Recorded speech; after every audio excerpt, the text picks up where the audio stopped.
да дишеме чист воздух,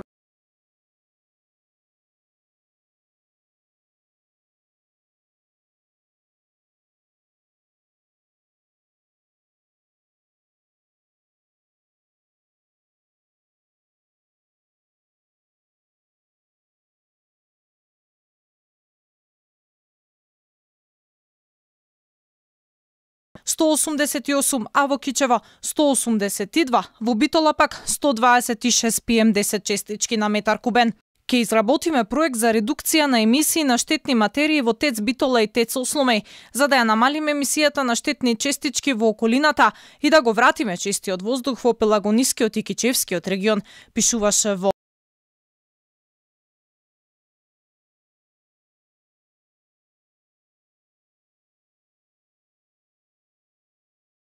Мајду и седнаа во удобните фотели, заборавија на се.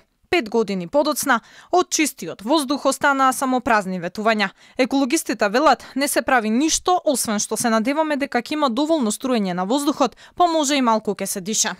Апсолутно подобрување на таа тема воопшто немаме. Не знам каде би се барало воопшто решение, бидејќи многу се испреплетени тие надлежности, активности, град, држава и слично. Но фактот дека повторно не очекува една иста зима, каде што ќе се надеваме да има доволно ветер како што имаше претходните години, бидејќи некои подобрувања на таа тема нема.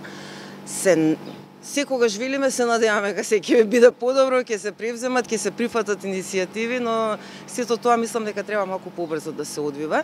Ветуваше и поранешниот градоначалник на Скопје Петре Шилегов дека ќе има низа краткорочни и долгорочни мерки за намалување на загадувањето. Ќе превземеме низа краткорочни, но и долгорочни мерки за намалување на загадувањето. Во прв план ќе биде заштитата и дополнителното зголемување на парковите, дрворедите и сите зелени површини во градот. Ќе има засилен и континуиран мониторинг на сите загадувачки супстанции во воздухот, како и мониторинг на присуство на тешки метали како арсен, кадиум и олово во воздухот. Ниту краткорочно, а богами ни долгорочно не видовме метрополата барем една зима во изминатите 5 години да не отсликува сивило.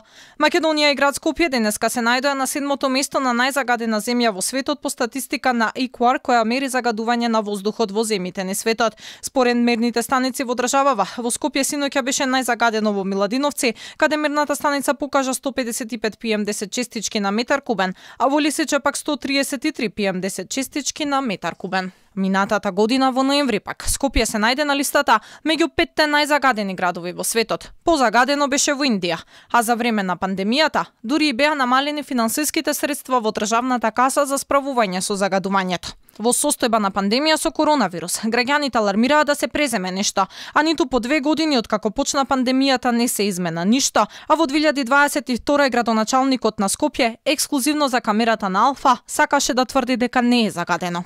Која камера на Алфа? Јас не го тврдам тоа, граѓанските иницијативи го тврдат тоа, дека не, јас нема да ви одговорам. Еве ви покажувам. Како малку да се гушиме со години наназад, сега неодговорното однесување на власта ќе не доведе до уште поголема опасност. Топланите исток и запад се подготвуваат да работат на дизел, кој е голем загадувач на воздухот во случај на дефицит на природен газ. Или најлошата алтернатива е ако немаме газ, замената да е мазут. Планот за чист воздух и квалитетна и здрава животна околина пред да седнат во владата беше еден од основните предуслови за квалитетен живот на сите граѓани во Република Македонија и примарна заложба на владата. По се изгледа, тие останаа само на планирање.